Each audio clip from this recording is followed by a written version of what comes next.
Steven Benoit Jericho from the Hybrid Wrestling Alliance, and this is episode number 11 of your Hybrid Origins podcast special. And again, the Hybrid Origins, hopefully you all are aware now, is a deep delve into some of your favorite characters in the EFED industry. Now, today, we have a gentleman that has been just truly chomping at the bit to get onto this Hybrid Origins series. We hear from him daily throughout our communities. Today, folks, episode 11 brings you the Scottish Warrior. Now, Warrior, are you here with me yet? Yep, I am right here, SBJ. Thank you for having me on. No problem at all. I know you've been waiting and waiting very patiently to be a guest on here, and here you finally are. Now, we've had, countless discussions in the past, so, I think that you and I have formed a good, almost a friendship in this industry, right? Absolutely. That is a very few and far between people you'll get that with. I can say that for sure. All right, so now you understand what these are, so I don't need to get into too much on how to do this. So let's delve into maybe before the Scottish Warrior was the Scottish Warrior, before you got into wrestling, maybe your early days.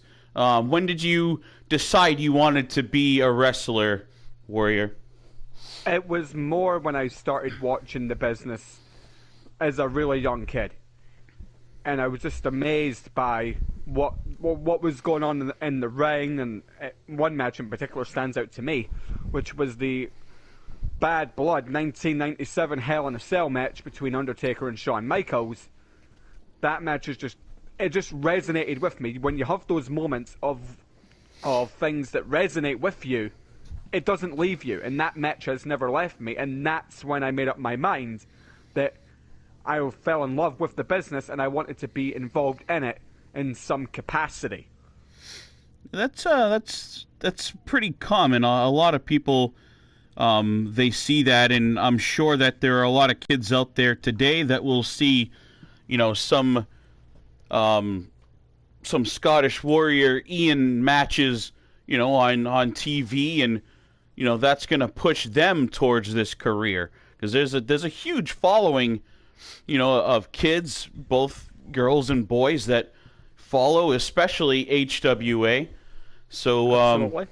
Yeah, and you're one of probably the better role models that I've seen. Pretty consistently, you never really make that actual heel turn, and you've always been a pretty good influence on the next generation coming up. And that's one of the reasons that, you and I have maintained that friendship over the years, because I appreciate that about you, Ian. I appreciate the kind words, SBJ. So really you see this match, Taker and Michaels, that pushes you to have that dream of being a wrestler. So after that, when did you start training, and who with? Like, were there I don't know, any gyms in Scotland that are geared towards professional wrestling? So explain that to us. Okay. I mainly went to one place. I'm not going to say where it is or who it is. I went there, asked if they could, train me up to get involved in the business, and they're like, yeah, sure, we can give you the psychology, the timing, the basic fundamentals that they gave me. And they said, like, the rest is solely on you. You've got to go and find your own work. You've got to find what works for you, because it's not very easy to find your identity of who you are. I know you don't want to say who or what the company is, but is this like a martial arts training facility, or what's? My fundamentals started off in judo, actually, which is a strictly out of character moment. Okay. I've been doing it for 10 years, And that gave me the fundamentals to go and make the transition, which was so smooth. I could see the Scottish Warrior having a judo background. Yeah, I get that. And that's why you see me so focused when I'm in the middle of that ring on who I'm facing in there. Because of all the training I've been through over the last 10 years till now.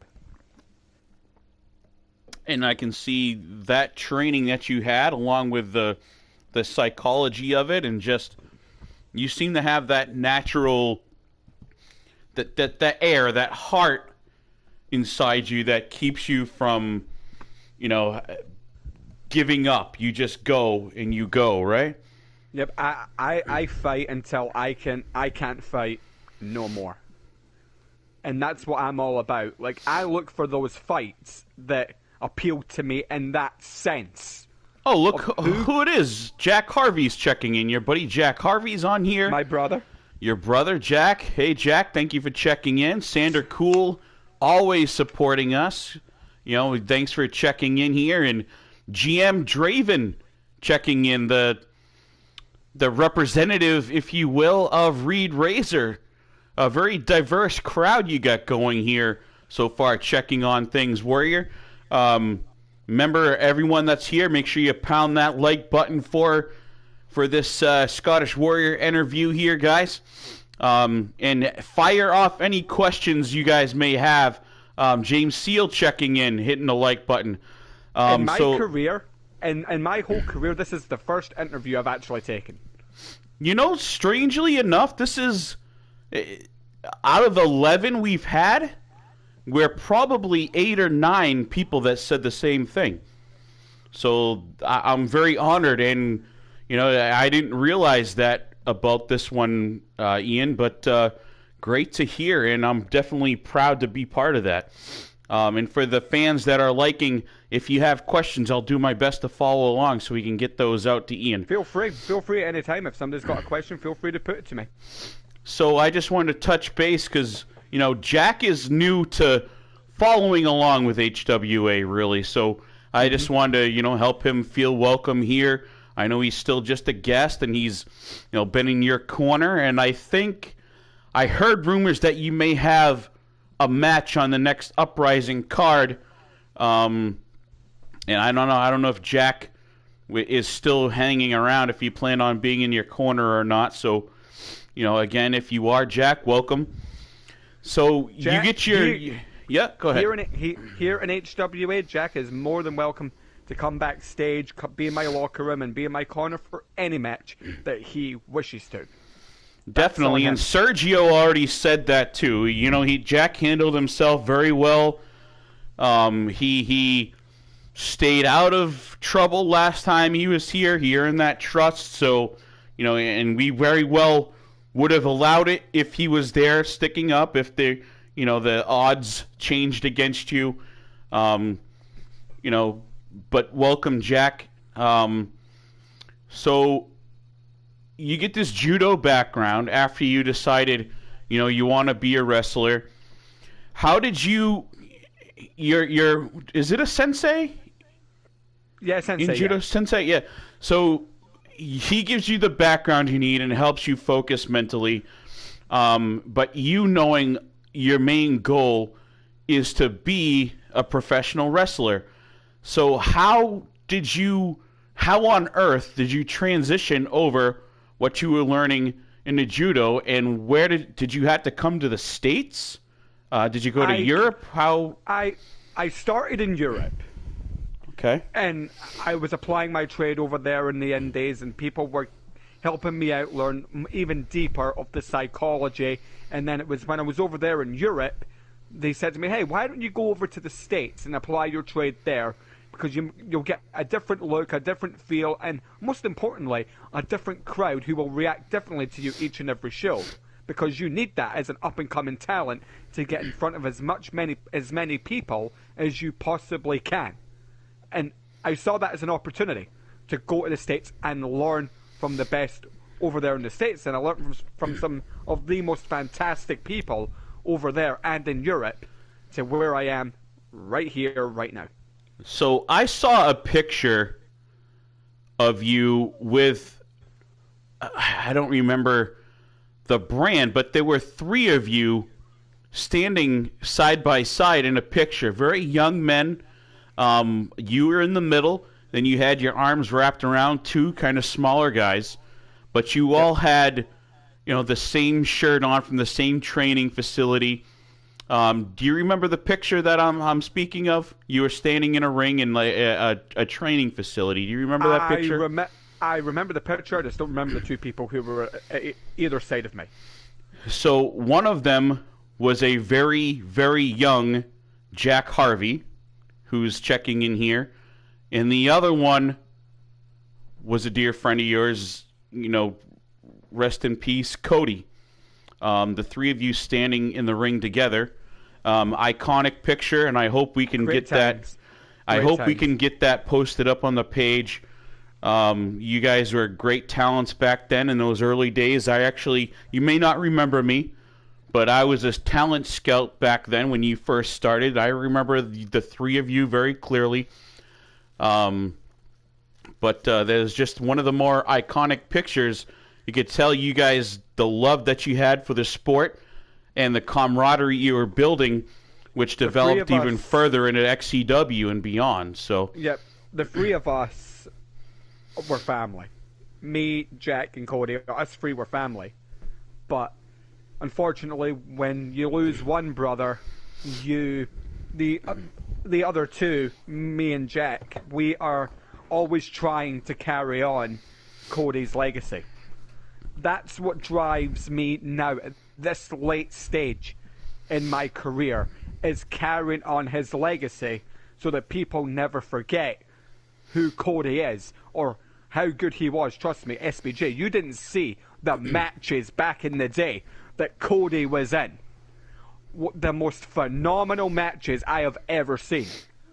I started following his career more along the XCW days, right, where you guys were running there. Okay, but, I'll give you a background into the whole thing as to how me and Jack met Cody. And this will take you back to when my career in the EFED world began.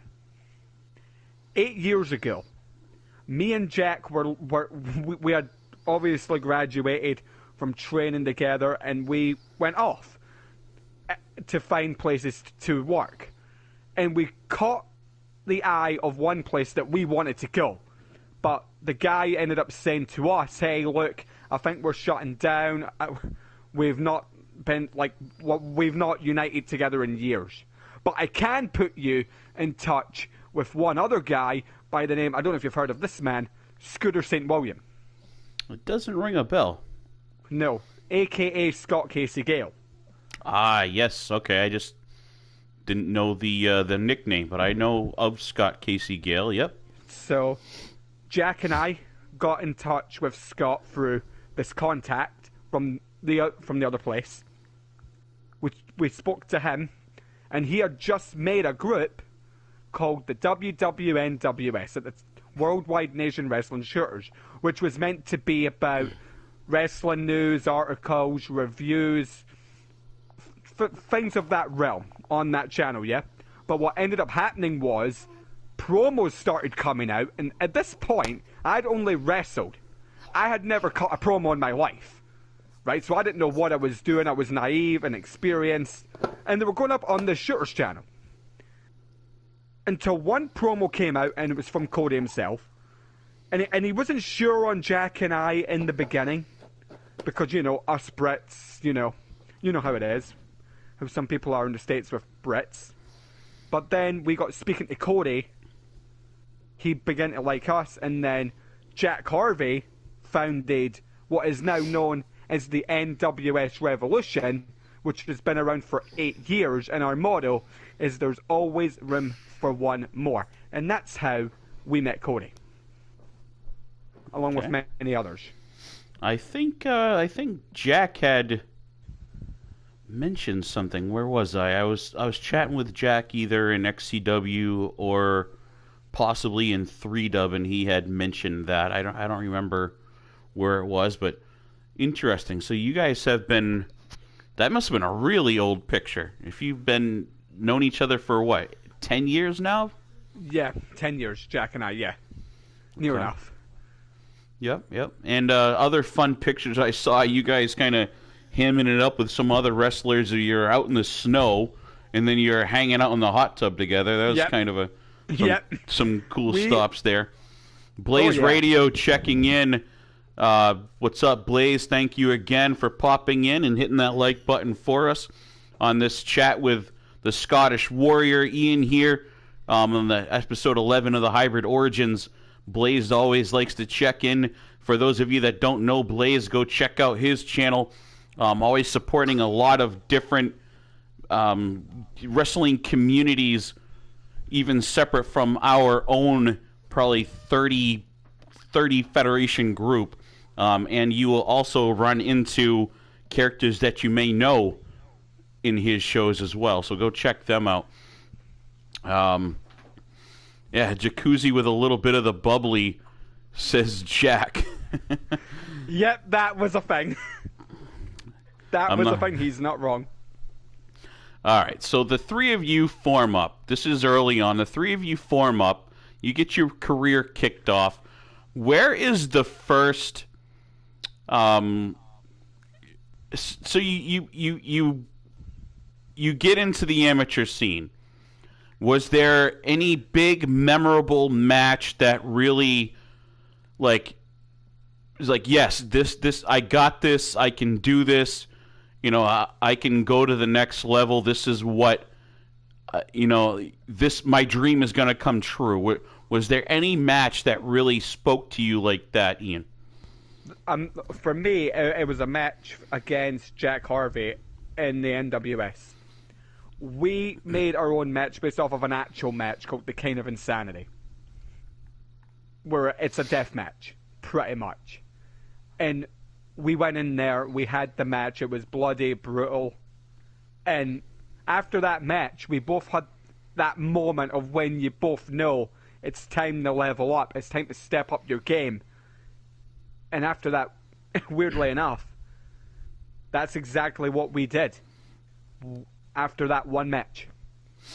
It was kind of like a Stephan Bonner versus Forrest Griffin sort of moment right there. More like an Austin Bret Hart, I would say. No, Austin and Bret were already established superstars during their but the level of that match was on their level. Okay. To an extent. I get you. All right, so how much longer after that match before you actually turned pro? And a kind of a competitive question. Which one of you guys out of the three, which one of the three of you turned pro first? If I remember correctly, it was Jack, then Cody, then me. If I remember correctly.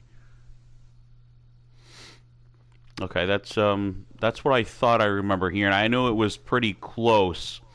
I wasn't sure if you remember it or not. It was like within a year of each other. Right. And where was the first professional action that you got? Where did you get your pro start? It was Freedom. Freedom, huh? I thought you guys actually started in XCW first. No. No, Jack went elsewhere, and Jack and Cody stuck together. I was the one that went down a different road, but we still talked and had all the respect in the world.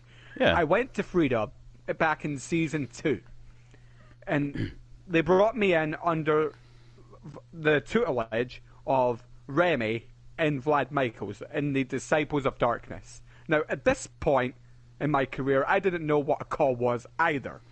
So imagine trying to learn promos in the NWS, and then trying to learn what a call was in Freedom. It was all a quick learning curve. Right there, a little break in the kayfabe there, but that's understandable. So anyone watching, we'll let that pass, right? There's time for that after, but we all get it. So you break in Freedom. Did they find you, or how did you get in contact with Drew or Matt or? I messaged them over Facebook at the time, and I said I'm looking for an opportunity.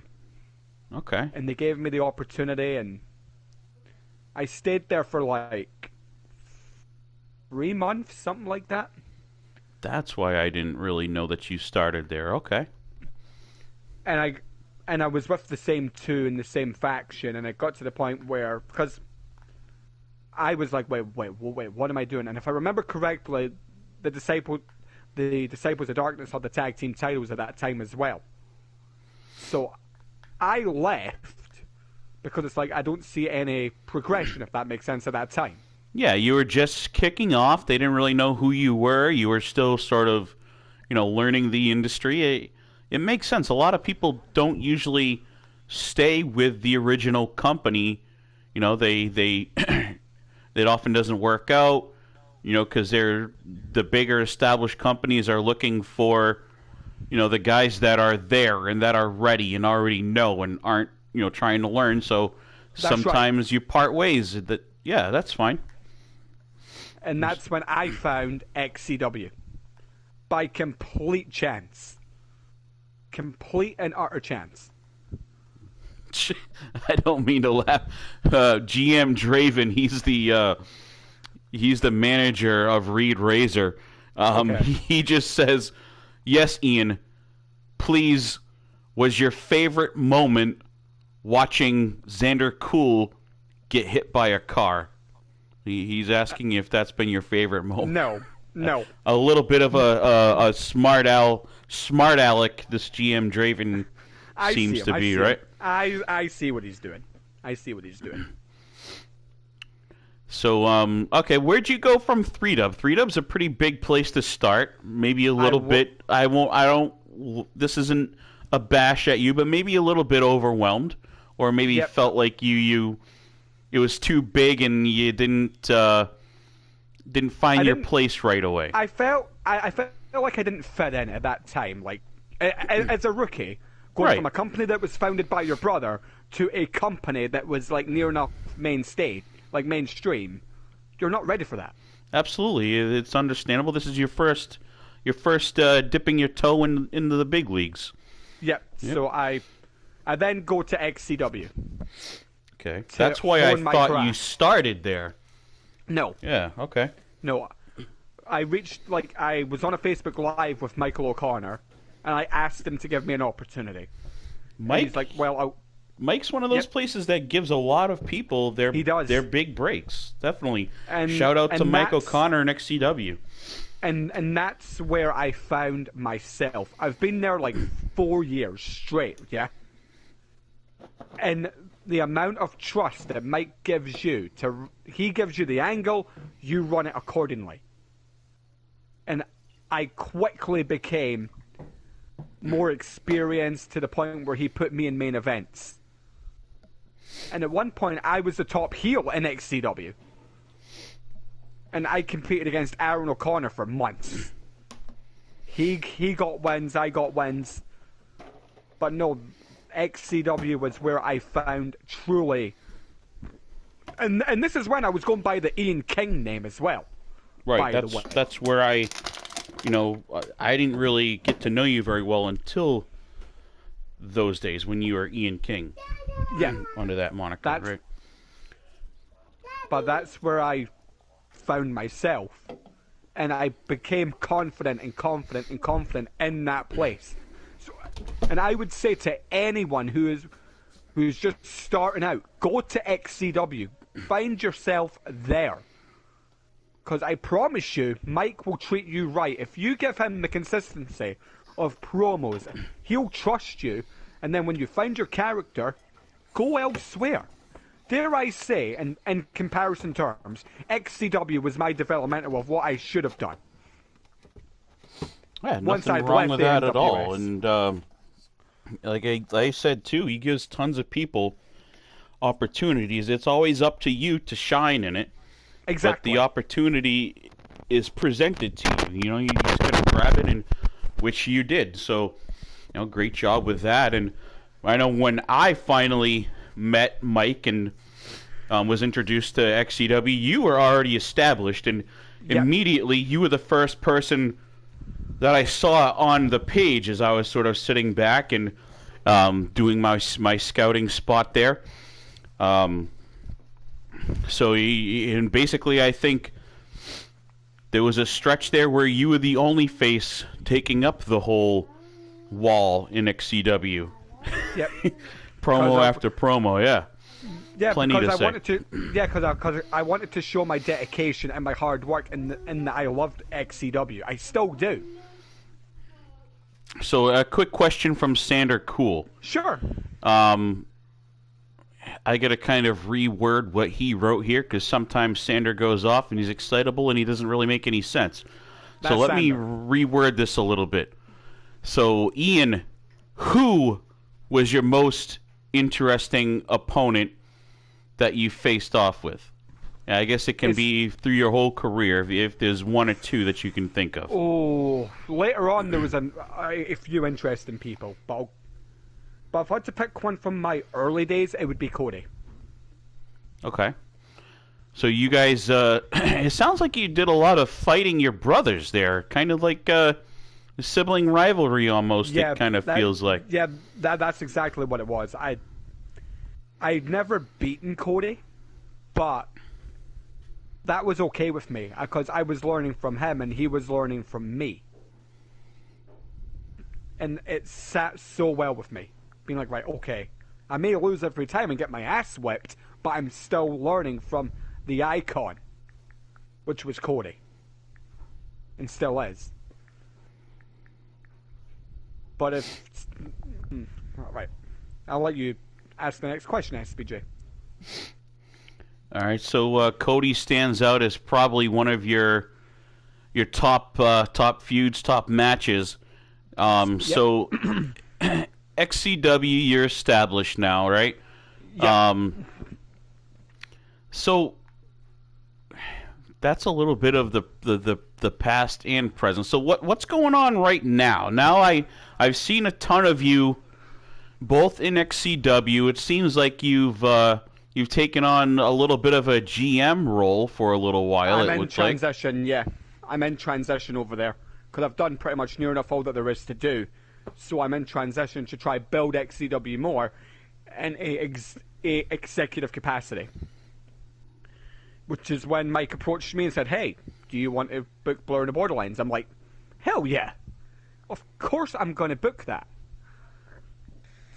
And I came to the realization that there was a match that I wanted to make for Blurring the Borderlines. DD and Jack Harvey. Because I was around when this whole story began between these two. And I thought, why not give them a big stage like Blurring the Borderlines to settle their issue? Like, it makes perfect sense. Understood, and that's a pretty big way to cut your teeth in the general manager role by booking Blurring the Borderlines. It's one of the bigger shows in our community. And then Jack Harvey versus Devil Dog. I'm not going to get into their story. I'll save that for Jack or Devil Dog when they decide to come in. But that's sort of a little bit deeper one. You know what I mean? That I'll let the parties involved. Well, you can tell some of it, I suppose, because you were there in the beginning of everything. I was there when Devil Dog's wife got killed, which is where this stems from. And Devil Dog believes that Jack killed his wife. He even blamed Cody at one point for being an acquaintance of that. But then now he's trying to say that the madness had something to do with it. I think Didi needs to make up his mind. Is he blaming madness or is he blaming Jack? I think that he's seen over the last year or so how Jack is aware of madness, and he seems like he feels like maybe it could be an excuse now that maybe this madness is just like a facade that Jack has been sort of putting out there, you know what I mean? And because Jack's aware that it's him, they're the same person. So that could be the case. But if I was Devil Dog, don't take that side of him lightly. do not want that. I don't think you have to worry about Devil Dog taking anyone lightly. You know, he's too smart for that. Yeah, he appreciates and he knows Jack's skill, and I don't think he's ever said that, you know, Jack wouldn't beat him. And he even said a little way of what was his thing. It's like, Jack's probably the only one that can beat me 4 out of 10 times in the industry. Yeah. So that's Didi offering a little bit of respect, I think. Could be. And that, like... So your opinion, I just want to get this out there if you can. Sure. Did one form of Jack Harvey, be it Jack or the Madness, was either form of Jack Harvey involved? No. No way whatsoever. No, because Jack was with me at the bar having some bubbly at the time of it happening, and I even sent the CCTV to the police to even confirm that, but at the time Didi was like totally denying it, saying that there's no way that Jack was with you. But I'm like, bro, he was with me. Like, trust. You know, an incident like that can really get into someone's head, you know? Yeah. Didi already had PTSD that he, you know, was dealing with before that. Yep. Had met Kendra, met K-Baby, and she was a big help to that. And then with her gone, his, you know, as you can tell, his mind just all over the place. And it's unfortunate because I don't know how he's dealing with it. He seems to be going back and forth, and you know, it's hard to tell one moment from the next. Yeah, well, maybe this match will give him the closure he's looking for. Because I think that's what it is. He's looking for closure, and this match could very well give him that. A lot of it, you guys were involved in some. There was, you know, Devil Dog was kind of on you guys' side and sort of trying to help things, and maybe he I don't know if he wasn't really face at the time. Maybe he was messing with you guys a little bit, but there was something there, some sort of bond or respect for the three of you. And then when it happened, you know, it seemed like he felt like you guys were pointing fingers and pushing him over to 3-Dub, so he took all of FIP over there because you guys were fighting with FIP, and he seemed like he felt like you used that to get rid of all of them. And you know, what did he say? Something to Jack about, you know, him setting them up to be destroyed or whatever by using the 3-Dub army against him, or I don't know, something like that. The only person that can answer those questions is Didi. He's the only one that can answer those questions. Let me scroll down here. There's a lot of chatter going on in the chat group here. I don't see anything. I don't see any questions for you. So Draving's getting out of here. Oh, Simply the Best. That's John Awesome checking in. So back to XCW. Over there, you are sort of transitioning into more of a management role and an influencer. You know, you're teaching the younger guys, right? But over in 3-Dub, that seems to be the main place that you've been active in ring still, correct? Correct. So what's going on over there? I've seen. I'm not as embedded with 3-Dub as I used to be. So Rebellion has fallen apart, or is closing, or has closed. Rebellion. Let's get into that story for us. Right. You tell that story better than me. We had the Rebellion brand going on. Mad 8 Star, being the coward that he is, closed Rebellion. Didn't tell the talent. He says he told the talent, but he never did. Me and Jack never got the facts, the email, nothing. So we've met up and we're like, nah, let's take the fight to Matt. Let's take the fight to management and show them why allowing Mad 8 Star to close Rebellion has set this chain of events off that is coming his way. And with the franchise supporting us, there's no one, and I mean literally nobody, that can stop us. Because me and Jack the Cause, we're going to do what we want to do to who we want. Over there on Takedown, the scummy Takedown, may I add, who now think that they've all got it pretty and dandy with having only one brand to worry about being their brand. No. Rebellion is alive and well through the Cause.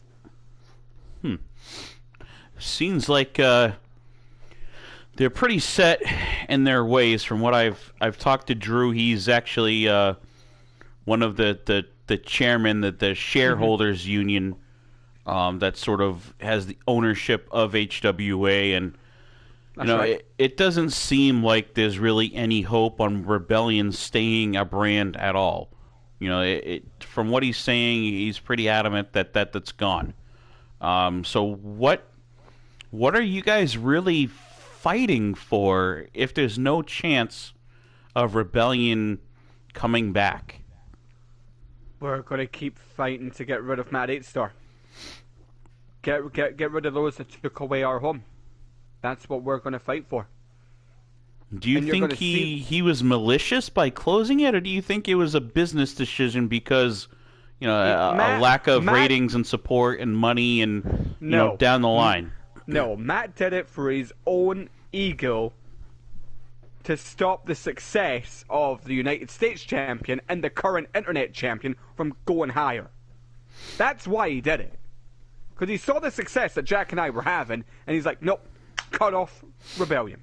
Jack sort of chiming in as well on that, saying he doesn't understand why people don't see what you're fighting for. And I honestly, I don't either. It's closed, so, make a name. You guys have the big names anyways.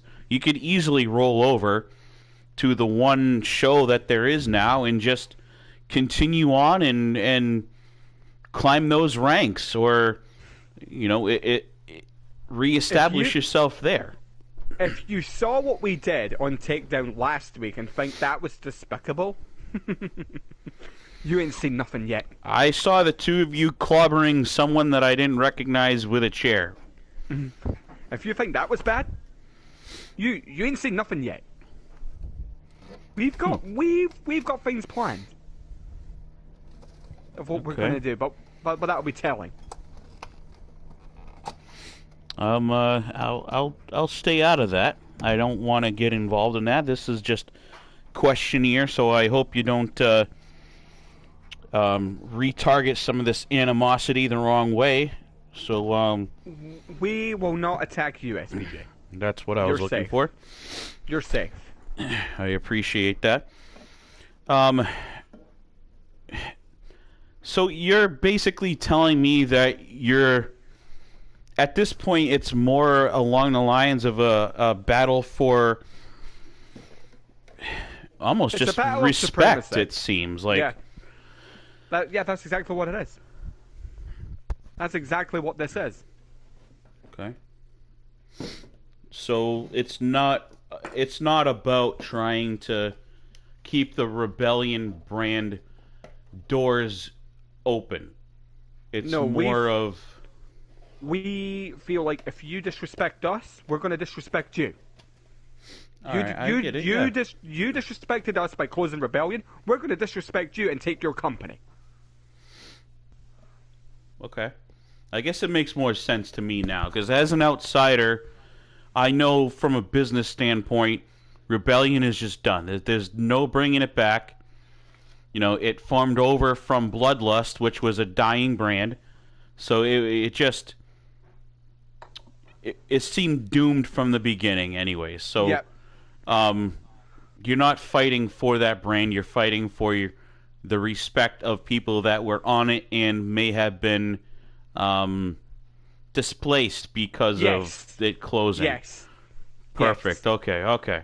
I'm just trying to get this all cleared up in my mind, and for those that are watching and don't know 3Dub or you guys as well. So that makes a lot more sense now. I see exactly where you're coming from now. So I appreciate you talking with me through this. You're more than welcome. Hopefully it clears it up for everybody else too. So, how do you guys, how do I word this? What's a win? What's a win for your rebellion? That's what we'll call it. You and Jack. You're the rebellion. What's your win? Like, how do you guys think you win? What has to happen? Our end game. Take out Matt 8-Star. That's the one. And then we're even. And you say take out Matt 8-Star. Is this you're trying to get him out of 3-dub for good? Oh no. No. That the job that Dylan Mason did, we're going to finish it. That's exactly what we're going to do. Retiring him. Bingo. That's exactly what we're going to do. Now, Matt's done... Pardon me, I'm munching on some of the catering here. I've been That's running fine, from I'm just show to having show. some bubbly myself, so it's okay. Sounds good. It's okay, SBJ. A lot of people have, infinite respect for Matt 8-Star. So it's curious to me why it seems like the three of you, between you, Mason, Harvey, maybe some others, I don't know if you've had others join this rebellion of yours, but why do you guys hate Matt 8-Star so much? Matt's actually a good friend of mine too, so I don't really... The issue between Mason is not a part of this. You will never see Dylan Mason on the Cause's side. You will never see that. The Cause can't stand Mason just as badly as we can't stand Matt 8-Star. Okay. But to us, you want to close down our home, all of rebellion in our minds for your own reasons. We're going to come and finish off the job that somebody else started but didn't really finish, if you know what I mean. So, and that's exactly what we're going to do. Are you guys worried that the two of you won't have jobs because of this closing, or nope, sticking up for the other guys? Like, what's... Nope, I'm not worried at all. Okay. So at this point, it's all about the personal dig that Matt took towards you, I guess. Exactly. Interesting. So, where else are you, Ian? Where else can fans see the Scottish Warrior? If they turn on the TV, what channel? Well, I'm in 3-Dub. I wrestle in HWA. Full contract, I heard, right? Yep, when my schedule works out, because I travel a lot. Right. I'm wrestling in XCW. I'm wrestling in NGW. Well, I'm meant to be wrestling CFT over there. Okay, that's Next Gen, right?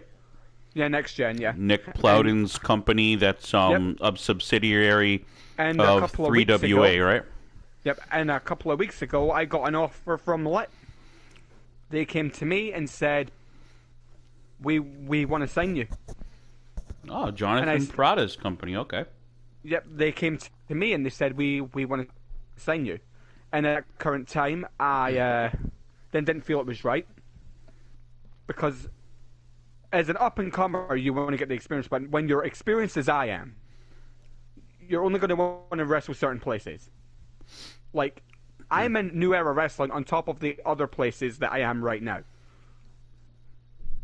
So aren't you worried about this?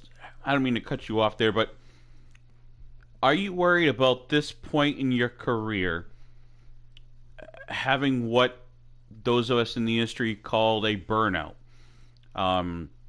You spread yourself too thin. Maybe your promos start to get a little lax. You're not following along with what angles that you've got going on as much. Maybe you miss a promo spot, things like that happen often if you're spread into all these places. Yeah, because the Iron Bison said the exact same thing. the last Hybrid Origins, and he's absolutely right. He's spot on. But after blurring the borderlines, I'm done as a competitor, potentially, if not WrestleCade. So I've got like a 2-month window in XCW to finish everything up. With the match at Michael Blaze at Blurring the Borderlines, we're opening the show. And then I've got Alan Brooks at WrestleCade for the CWGP World Championship. If I lose that match, that's me done as an in-ring talent over there. As far as everywhere else goes, see where things fall. Because shouldn't right now, you choose a more worthy opponent than Alan Brooks to be your last match if you lose? No. I'm not talking my whole career. I'm talking XCW last match. Okay. I'm not talking generally here. Okay. But since you've brought that up, I do feel close to the end. Like close. And I've already decided who my last match generally will be. Can you share that, or is that still something that you're not talking about yet? No, I'll share. Okay. I've handpicked my successor to be Sander Cool. Really? Yep, I have handpicked him. And I'll tell you why. That kid is, like, I know he's not a kid in the business, but when you've been doing it nearly 10 years, and you look at something like Sander, you think, kid, right? Yeah, I get you. He is so underrated. It is absolutely ridiculous how many companies look at Sander and they think, he's good, but he's not a main eventer. Are you kidding me? I'm surprised that he is not a main eventer by now. I'm surprised that he's not had a shot for the World Championship, apart from the one against King Red and Frida, which he unfortunately lost. I want Sander to succeed so much. From going as a written promo guy for years with the brilliant wordplay, following the story to a T, you work with Sander, that's what you're going to get. But to make the transition from the text promo to the video promo, that cannot be understated of how difficult that is. Do you think that Sander Cool, in all honesty, I mean, don't just say this because you like him, if you put him on the big stage, the main event, world title up for grabs, can Sander handle it? Can he handle it? Can he not only... Every dog has his day, so winning it is one thing.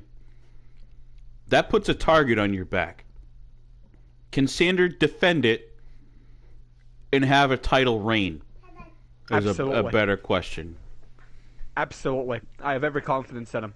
You think Sander can be basically the face of a company? Absolutely.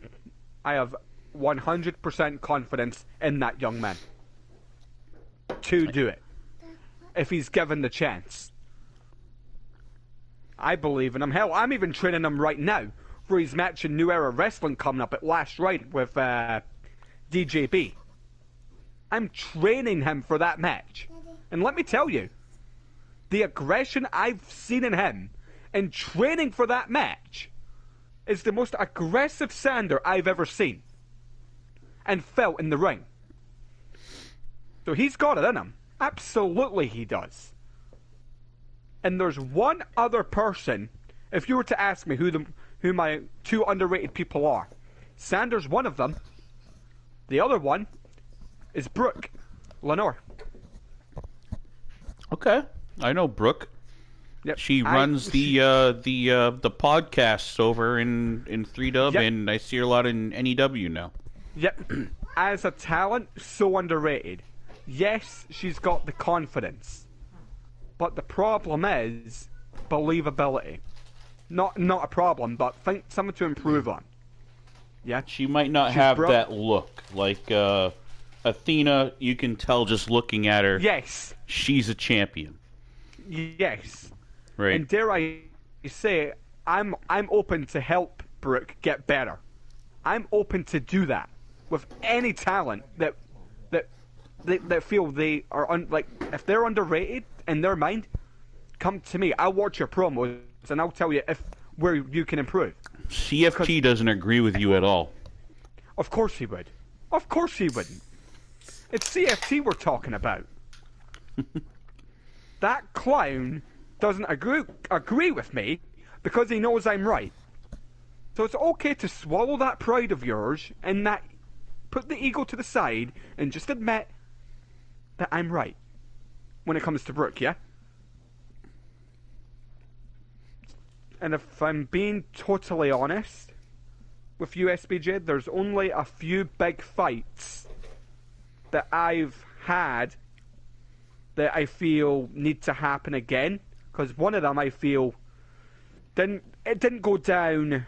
What's the right way to put it? In the right manner, if that makes it, if that makes sense. And which one is that? And there's Dylan Mason. I want another crack at him, and I'll tell you why. In freedom at the time, Dylan Mason was the United States champion. Yeah, and he was sitting there like saying, "Oh, nobody's coming for my title," because he looked bored, right?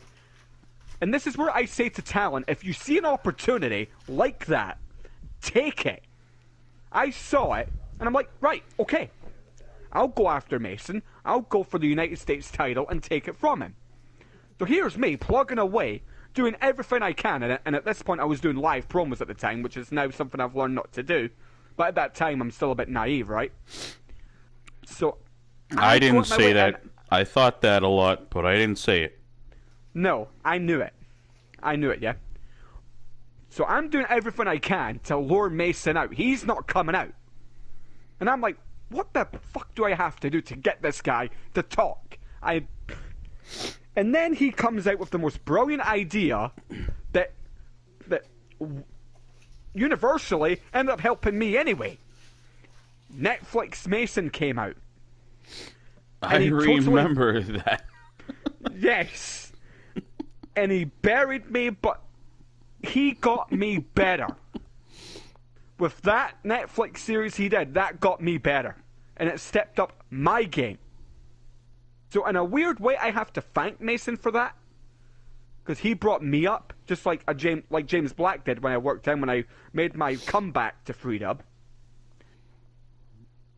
And the reason I'm not happy with that Magic Gold Rush that happened was because Logan Grimes, the little troll-faced gremlin that he is, comes out on the stage. Did you just call Logan Grimes a toothless troll? Yes, I did.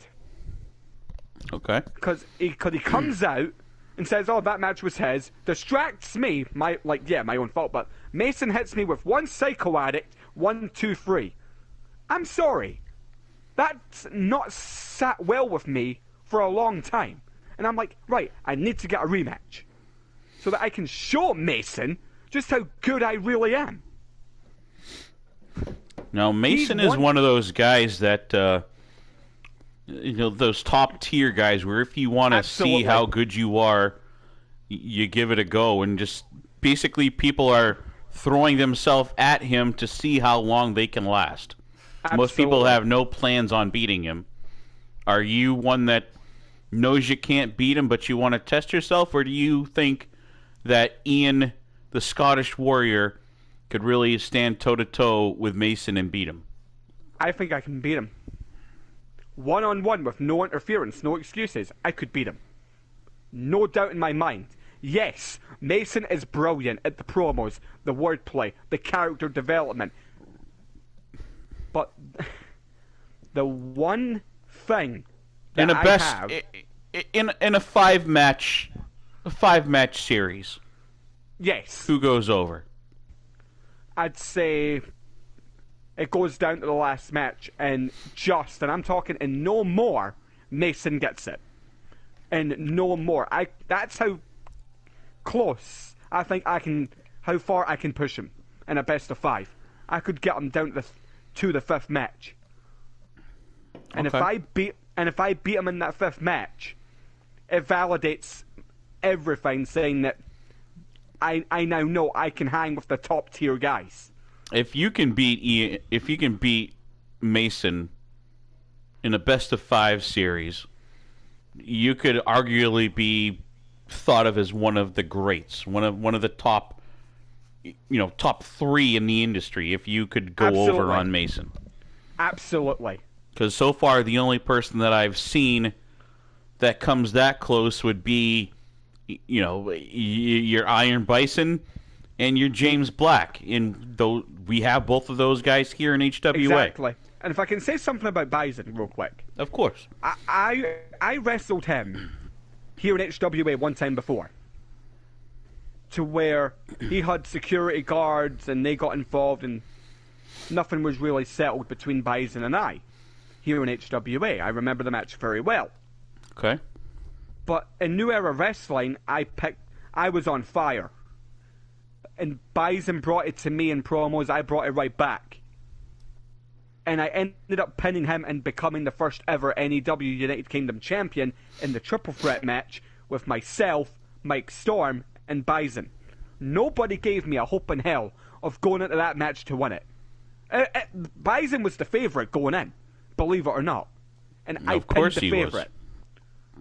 And I pinned him, and I promised him... I pinned Mike Storm. But if I could get Bison one-on-one for the Battle of the UK, let's do it. I am more than up for it. So, conveniently enough, Bison was drafted number 1 to Uprising. That's right. And where did the Scottish Warrior recently sign a full-time contract to? It was to Uprising. That's pretty convenient, isn't it? Yep. I need that match one-on-one. I know Sergio is watching, and he loves this sort of hype, as do I, as do the shareholders. So that match, there's no doubt of it if, it's a when. So just have that in your mind. It's a when that match will happen. Because you're both in the same division as well. That's right. We are. So that's a when. I've got a hell of a lot of respect for Bison. I really do. I don't know how you don't. It doesn't seem like maybe John Awesome or Reed Razor do. Couple of the newer guys to us. They're fools. And anyways. They're complete and utter fools if they don't trust me. Bison will take your head off. Clean. That big iron lariat that he can throw out of the blue, if he gets his hands on you. Oh, yeah. He spins you back, and that iron lariat will take your head off and fold you in half. And then he basically can, hopefully you're flexible if he gets you up on his shoulders in that iron forge torture rack. So, yep. Which you know very well I know very well what those. That's like. So I know very well what that's like. So some advice. Let's put these feelings aside. Say that you like Reed Razor, you like John Awesome, you like Durgos even. If you're in their corner, give them some advice. Give them some advice for next week's Uprising. I would dare say bring it to him early. You're going to have to take it to him. Because if you don't, Bison will walk all over you. And Bison will have the easiest night. And the way to earn his respect, take it to him. Show him that you mean business, that you want to prove yourself to him, that the future is in safe hands of this business and you. That is what you have to do. Don't be intimidated by him because of his sheer presence and legend alone. No. Take the fight to him. Because then when you bring the fight to him, he'll show you the respect and bring it right back. Then you'll find out if you are the future or not. And he actually said that's why he picked the guys that he picked. Durgos, John Awesome, and Reed Razor to actually fight him. He says they don't have a chance on beating him, but he says that the three of them will actually go at him with all intention on taking him down and not that afraid to get in there. They're going to have to show no fear. They're going to have to. Because if you get Bison's respect, you know you're somebody in this game. Beyond a shadow of a doubt. Hell, even if you get Mason's respect or James Black's respect, you're somebody in this game. Apparently, CFT is superior to the Scottish Warrior, just so you know. CFT. I'm just gonna. I just think you've had too many cookies and you're being all arrogant. Okay, that's what I'm gonna put it down to. Digging into Will King's cookie jar, you're saying? I think he might have been. That's why he's acting so arrogant. I'm never gonna live that episode down, am I? No. Sander Cool's origin story. I'm never gonna get past that. Nope, you're absolutely not, SBJ. That's going to live in memory forever. Alright, I guess I'm going to have to just live with it. I know, like, for me, I only have a few matches left. And I want them to be high up. As in, quality. Like, if you catch my eye, I'll fight you. If you don't, you'll know. And that's the fights I want, where you catch my eye. Not being thrown around in a random match for no reason. No, I don't want that to be my legacy. Are you going to be at Pandemonium tonight? Are you going to be there at the show? I probably will be. Keeping an eye on the Dylan Mason match. I was going to say, Dylan Mason and James Black are right there in the main event. Two legends of this game, yeah. Two legends of this business. And it sounds like those would be two names that you'd like to square off with at least one more time before you hang them up. I'll put it this way. If Mason wins that match, somehow, some way, he pulls that off, I'm coming for him. I think the title's on the line. Mason only has a one-match contract with the title on the line. I'm just saying, if he wins it... I'm kind of curious. What is he going to walk away with our heavyweight our world title? That's just a random thought I had. Yeah, I don't even know. Yeah, that's just a random thought. I'm not sure what Sergio had planned there. If James Black pulls it off, then James, I'm not going for him. I'm not going to go for James if he wins it. I'll just focus on somehow getting my return match with Dylan Mason and the Iron Bison. CFT commented about our new commentary for Pandemonium. Please tell he's tell me he got has feelings about that already. Do we have any other questions, SBJ, in the chat? I'm looking. I'm trying to keep track of that too, and read off anything that you might be interested in seeing. I don't mean to interrupt. I'm just trying to make sure I catch things as they come by because they fly through. Absolutely. Everyone's so busy. Looks like Jack Harvey is Mason going to walk away with the title like how he left 3-Dub. I had a feeling with it because he knows. Okay. I had a feeling Jack would say that.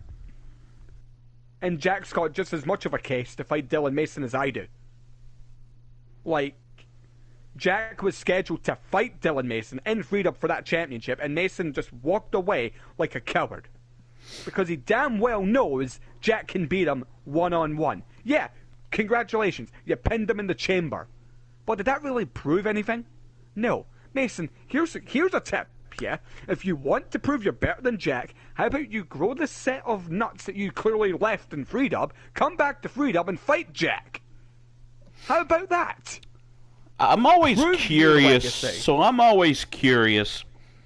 I see that same sort of comment over and over again. How many times does it take someone beating you before you call it enough? I mean, in your eyes, like the Ryan Steele and Devil Dog situation. Devil Dog beats him all the time, but Ryan Steele says he'll embarrass him and beat him one time. You know, it's confidence. I don't know, but if you beat a guy once, that's, whatever. 1 out of 10, that's crappy odds in my book.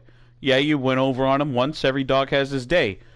But that doesn't really prove a whole lot. Between them two, between DD and Ryan Steele, there's got to be a match now to where there's a stipulation on the line.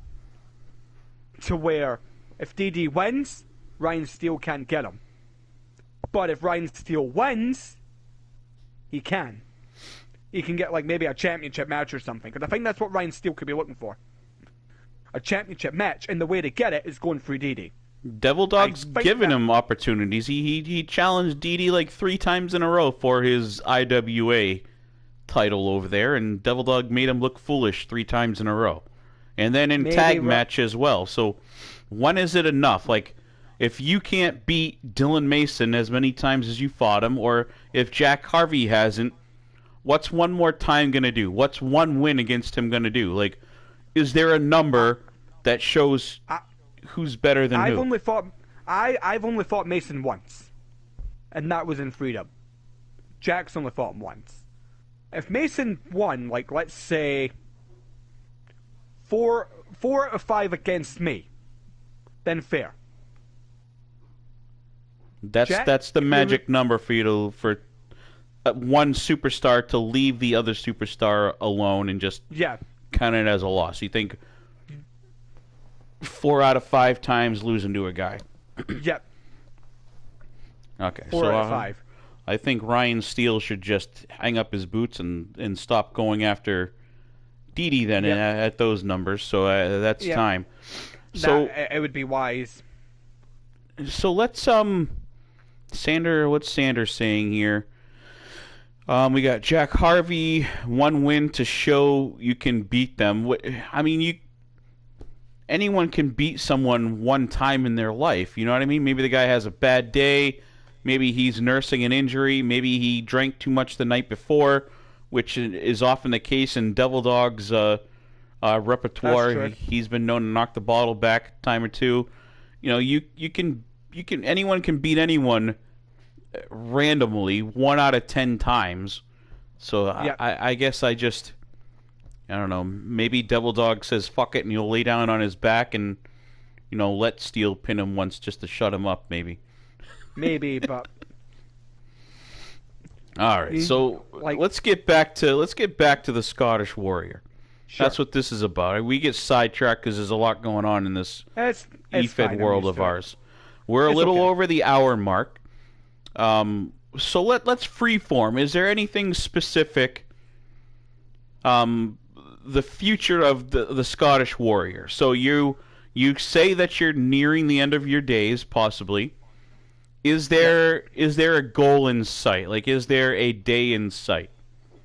There is a day, but I've got 1 job left before I can hang it up.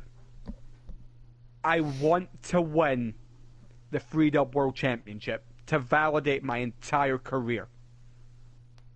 And somehow, if I beat Dylan Mason on the road to that, that's a bonus.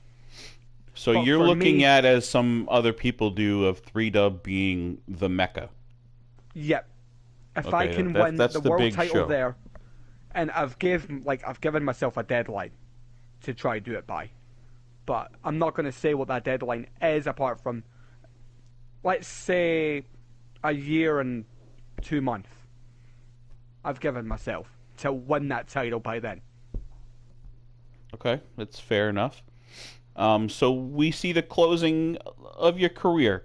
So what happens to the Scottish Warrior after he takes his boots off, ties his shoelaces together, winds up and throws it up on the power line?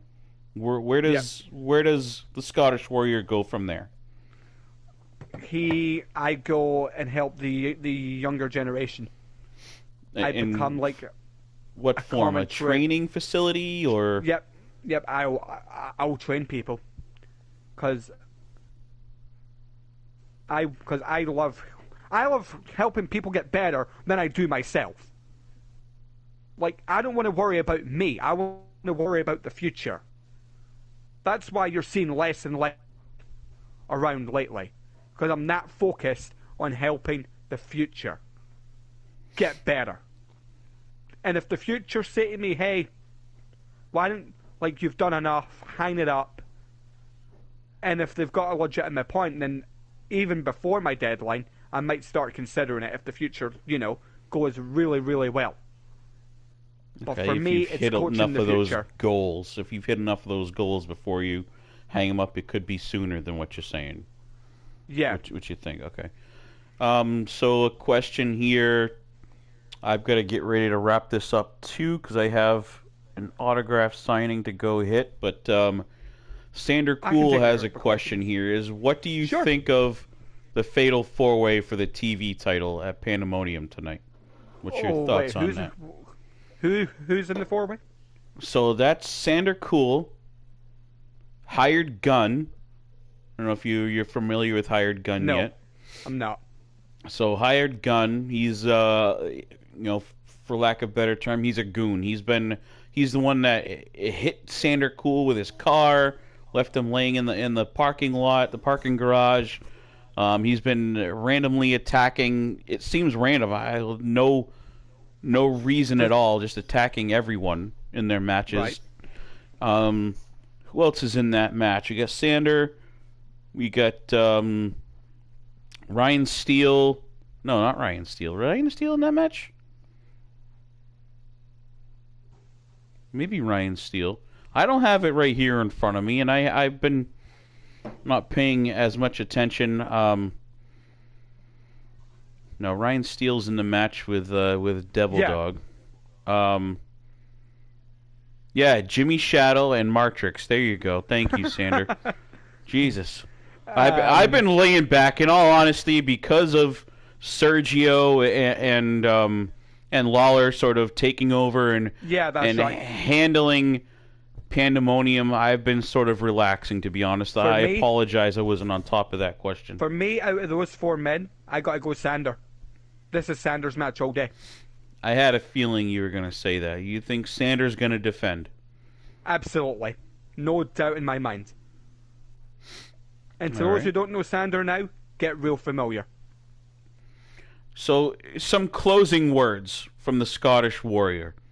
Wrap this show up for us. Sure. If you're a young talent and see opportunity, take it. Don't feel scared to just go for it. And don't be sitting back either, thinking, are management in this Fed actually looking at me? Are they actually seeing me? Don't worry about them seeing you. Worry about you getting yourself out there. There's been so many times I've sat there and I've seen talent wondering about management than their own careers. Worry about yourselves and management will handle the rest. This comment about, communication. Yes. Pay attention. That's exactly what it is. Pay attention. Ask the question, right? Right. Yeah, just out of character for 1 second, that pisses me off when people blame the management for their own failures. Hello. Mm-hmm. You have a brain. You have a phone. Keep an eye on what's going on. And if I was to leave this Hybrid Origins with one more bit of advice is aim for the top guys. Aim for like a Dylan Mason, a James Black, an Iron Bison. Try get one of them in the ring with you. And then make yourself better. Get their advice, DM them, whatever. Whatever you feel you need to do to get better by asking them something, do it. Bison's retiring at the end of the year. Take the time you've got him now to get better. Do Agreed, 100%. And he even said on his Damn Origins well that he was there for that, right? Yeah, damn well take the chance. Certainly I would. If I was up and coming now, you're damn right. I would ask Bison for advice on promos, psychology. Of course I would. Perfect. Great advice right there, Scottish Warrior. So with that, we're going to wrap things up, guys. This is Stephen Benoit Jericho from the Hybrid Wrestling Alliance, episode number 11 of the Hybrid Origins. We just had a great discussion with the Scottish Warrior, Ian. So I hope you go back, and if you haven't already, what's your finishing move, Ian? The T-Virus, the butterfly pile driver. Do that right onto the like button, like he said. Everyone, have a great night, and I hope to see you all tuning in to the first ever Pandemonium brand show featuring Mr. Gordon Lawler on commentary. Show him some Good love. luck, everyone.